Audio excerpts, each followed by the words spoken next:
Hey guys, I'm Tony from Tony's Tool Rental. So please like and subscribe to this channel so we can continue making these videos for the DIYers, for people who want to work on the N62 or N63 engines. We also have a Facebook group that it's a support about N62 and N63. There's a lot more about the N62 than the N63.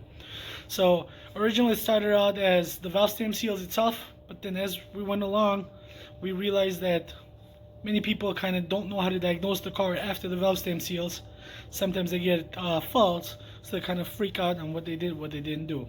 So therefore, it's not just the valve stem seals, it's about the whole 9 yards, the whole process from when you put the car in park till the time you start driving the car again. You know, you got questions you want to know the answers to, or if you have answers to certain questions, please feel free to join our Facebook group. The group is going to be below in the description. You know, join our group and basically, you know, be part of the community to help each other out. Now, I just want to make a video real quick here. I just purchased the 750i from a guy that said that it hasn't driven the car in 2 years because it doesn't shift. Well, a lot of times when the car doesn't shift, it stays in park, and you try to park, you know, you try to move over to reverse or drive, and the car goes right back to park, which usually indicates it's low on oil. It probably has got a oil leak on the transmission itself. So we're gonna pull the oil pan down. We're gonna replace the seals on the transmission itself. We're gonna close her back up, and we're gonna see what we get after that. Once we get that, then we're gonna move over to the engine, and we're also gonna do the valve stem seals, the valve cover gaskets, the whole 9 yards. We're gonna put it back on the road. History about this car here: according to the owner, he hasn't driven it in 2 years. It's the reason why he couldn't drive it in 2 years, it was because of obviously that fault, that it goes right back to the park when he tries to shift. So he gave me a call, decided he wanted to sell the car. We agreed on the price, and here she is. Just want to give you guys a little view. Now the exterior doesn't really look that bad. It's got a few door dings here and there, but I do think that the owner kind of lied about it. I do think this is an auction that he purchases from.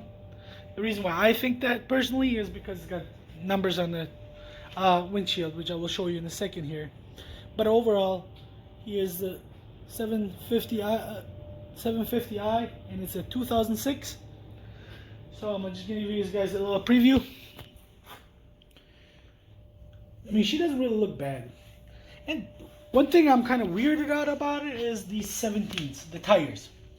I think what this guy did is he must have sold the 19s to somebody, and whoever he sold it to, they gave him their 17s. It looks odd. It's 25, 45, 17. So these are definitely going to get replaced. If anybody knows more information about if this actual car comes with 17s, let me know, comment it on below. I personally have never seen a 7 Series with 17s on it. It just looks really odd. Now here's the door dings from whenever they're parked. It's got a few chips. Originally I thought the color was black. Turns out to be it's that navy blue BMW whatever. And she had a flat tire, the front flat tire. That was flat. It's no big deal at all. Here's the interior. Here's the interior. The interior itself, it's not really that bad, but it's not great. It's got a spot right there. Looks like an oil leak. Who knows? Some paint, which will give her a nice cleaning on it anyway. Now the carpet is pretty dirty.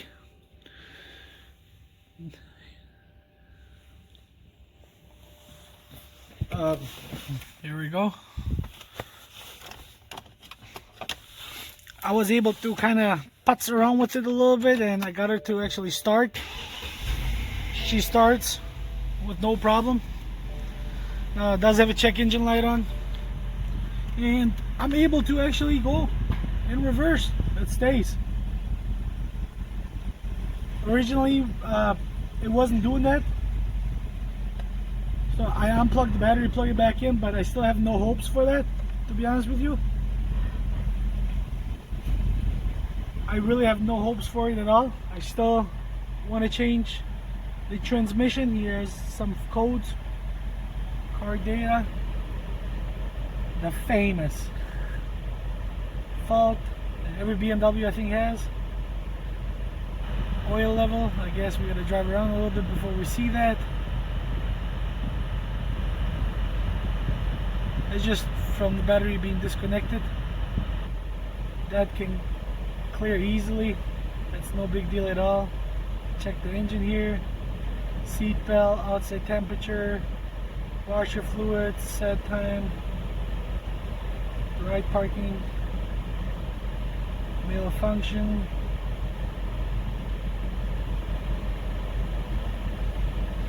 So, no, the rear seats. Hold on, let me show you this first. She's pretty dirty, let's just say that. Now, the rear seats don't really look that bad. Let's see if the cup holders are broken. Yeah, one is definitely broken. The other one is still there.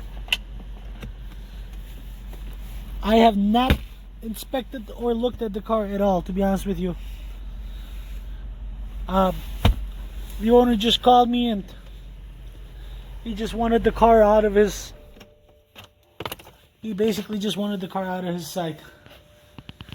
And so we kind of agreed on the price again. Here's the rear seats. Not bad at all. Now what's really weird is the trunk.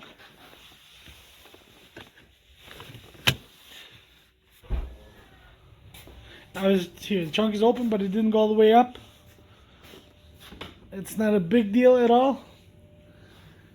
Now here's the biggest mess you'll see.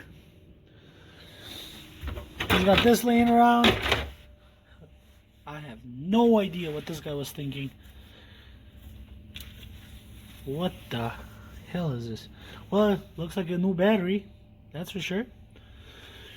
Why this guy decided to mess with this is beyond me.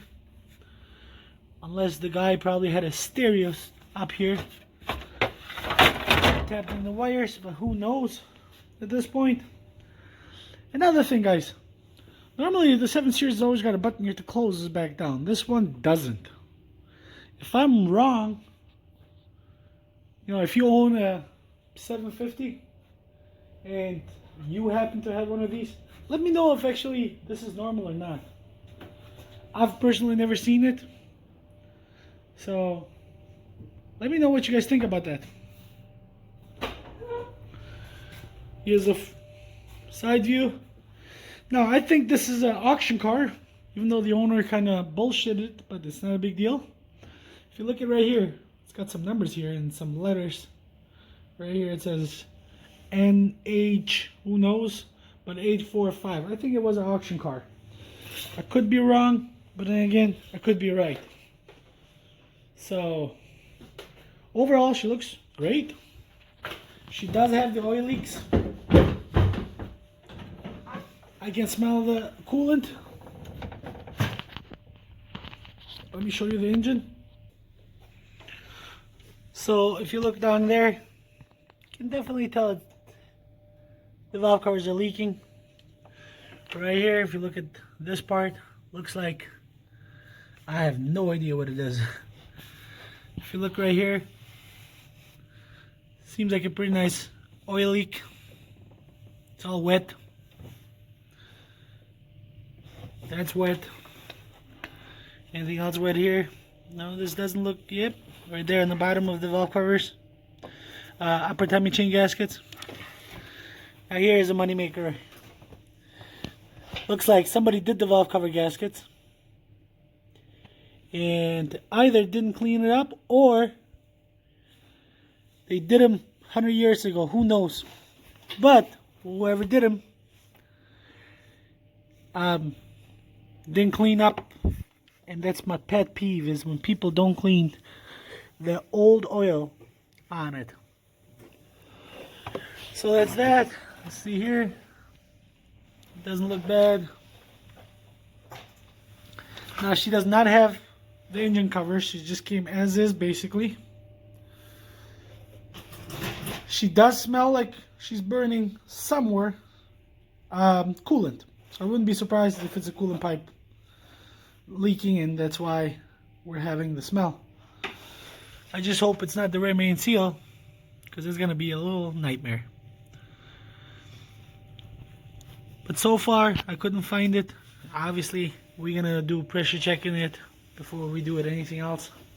So from here on basically we're gonna shoot a video how to pull the valve covers off, and we're gonna do the video how to pull the valve covers off, driver side and passenger side, how to do the valve stem seals, how to put the valve covers back on.